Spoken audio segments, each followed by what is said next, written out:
Welcome to Touchline. I'm your host, Anthony Totera, coming to you again from the UFT campus with world soccer legend coach, USA, Bob Gansler. Bob, welcome to Toronto.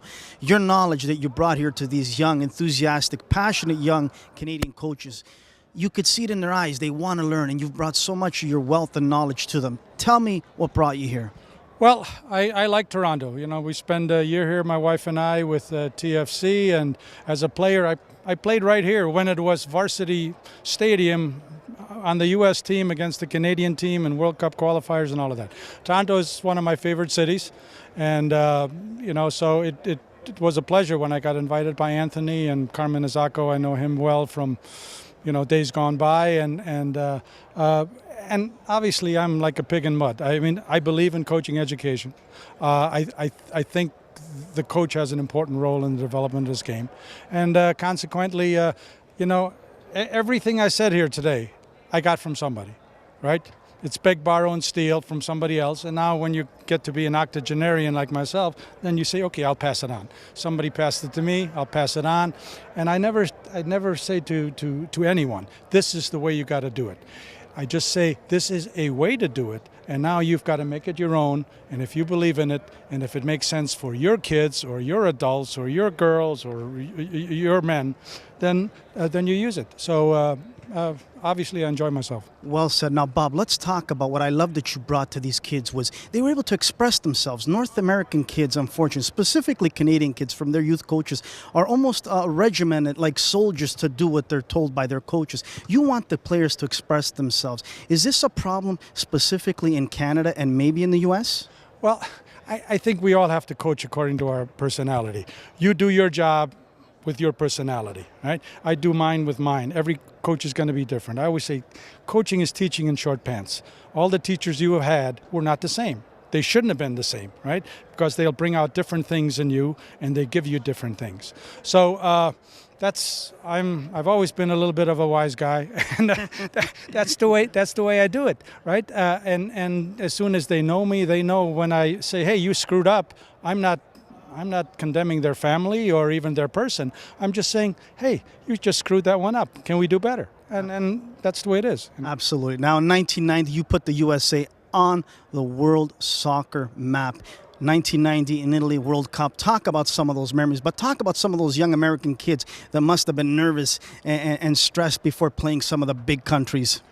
Well, you don't think about the immensity of what you were in. This is the ultimate stage of the game and all of this sort of stuff. You have a task to do. That's the way we looked at it as coaches. The players, they had a task to do. For sure, in that first game, there was some strange matter running down the back of our shorts because average age 23, college players and all of this. We had no pro league, but that's okay. I'm not saying woe was us. That was the situation. And then you try to maximize. And the first game, we had to learn. Even someone who has been to a World Cup and he talks to you about it or to me about it, that isn't it. You have to have experienced it, right? And then, so once that first game and all of those jitters and nerves and, that strange matter in the shorts was out of the way, then, second game is Italy. We lose 1-0. It could have been a 1-1, and that's the way I remember it, and all of that. So it's an evolutionary thing in the U.S. or in Canada, right? I'm so happy I got some opportunities to help along in the evolution. But let's be honest, Bob, since the early 90s, the USA has taken off on the world soccer map. They are now one of the powers in my mind. At least I would consider them top 15 in the world right now. And why is that, Bob? Here in Canada, we are struggling to get a men's team back to the World Cup. What would you love to tell some of the young Canadian coaches to help them out, to help mold their youngsters to one day maybe aspire to play for Team Canada? Well, it would be presumptive for me to come and say, here's your formula. I don't know the situation well enough. I know whether it's the U.S. or Canada. It's a continent that you're trying to organize, and there's a lot of obstacles. And this is why when someone comes, whether it's from England or Holland or Germany or Brazil, and say, this is the way we do it, and that's the way you got to do it, and you're going to get there. It doesn't work that way. Everyone has their unique set of obstacles, they're a unique set of challenges, right? It's got to be, as all these people have something in common. They're passionate about this game. Enthusiasm, I would be insulting them. Right? They're passionate about the game. Right? And that's what you have in the U.S. That's what you have here. And now we got to get together. Whether I'm a double hyphenated American, yeah. So, but this is our home. And now, how can we get the best out of ourselves and each other? And it requires passion. It requires hard work. It requires cooperation. It requires compromise sometimes, right? And I think the U.S. had a. I don't believe in the Big Bang Theory, but that event called '94 World Cup, which we hosted, yes. The revenue that we were able to get out of that, and now invested. To the most part, some of it we squandered, but for the most part, we invested it wisely in the game, and that's what's done it. Because how do you get better? You get better with manpower, knowledgeable manpower. You get better with facilities. You get better when good players have a chance to play with good players against good players in meaningful competition, right?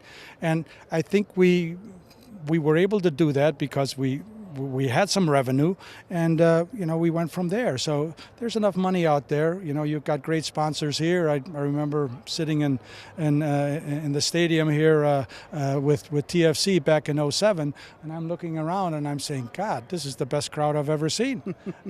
So there everything is here. But like I say, you got to work hard. You got to be extremely passionate and conscientious about it, but you also got to cooperate, and you also got to compromise, because you can't take anybody's formula and say, okay, that's the way they did it in country XYZ, that's going to work for us. It doesn't work that way. Bob, a lot of U.S. players are now in demand all over the world. They can go play for a team in Serie A. They can go play in the Bundesliga, you name it.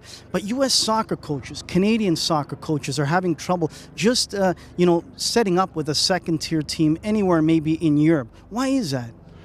Well, it's credibility, right? And credibility is it's tough to gain. But what you have to do is you have to have success. When those good players play with good players against good players in meaningful situations, as I said before, and they have some success. Now people are saying, those Canucks or those Yankees, they ain't that bad, right? Okay. When we were in Italy in '90, they asked me, folks in your branch of the business, they asked me, well, how many of these guys could play in Europe? And I say half a dozen.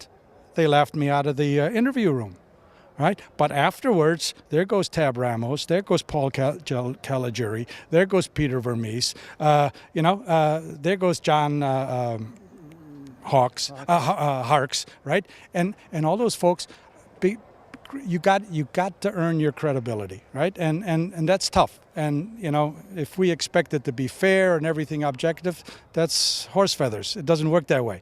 You got to earn it. And I think we've had an opportunity to showcase some kids. And look what Donovan is doing with Everton. Look what Dempsey is doing with Fulham.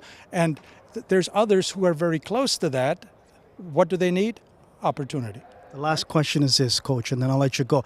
The women's team in the USA, victorious as we saw in Vancouver, but the Canadian women displayed themselves quite well, but still there is that wide gap. The U.S. women are here and the Canadian women are just a bit below. What do the U.S. women are doing on a daily basis that the Canadian women need to do better? Well, I think a lot of it is, forget a score in a particular game, right? It's when you score. It's how you address the first 15 minutes. And so much of that has to do with confidence. And I think our ladies have had more moments on the big stage than your ladies. I mean, you got players, Sinclair. Oh, God, she's fantastic, absolutely. Right? There's a lot of folks that envy you for her, and I'm sure you've got others like that. But it's so much of it is confidence, continuity, and we're struggling with the ladies' league too. They just, and all this. And so they don't quite have it together yet the way MLS has, and that has helped immensely, right? Because, without MLS, nobody knows about Donovan. Nobody knows about Dempsey, right? Nobody knows about Timmy Howard. I know Timmy Howard since he's that big and was Tony Meola's backup in New York and all of this sort of stuff. So, without MLS, no stage, no exposure. no credibility. Right? That's the way it works. Bob Gansler, welcome back to Toronto. You call another home of yours. Thank you for coming here, giving all the great knowledge to these young coaches. Keep up the great work, and one day, hopefully, we can see you back here in Toronto. My pleasure. Bob Gansler, U.S. legend soccer coach, joining us here on Touchline.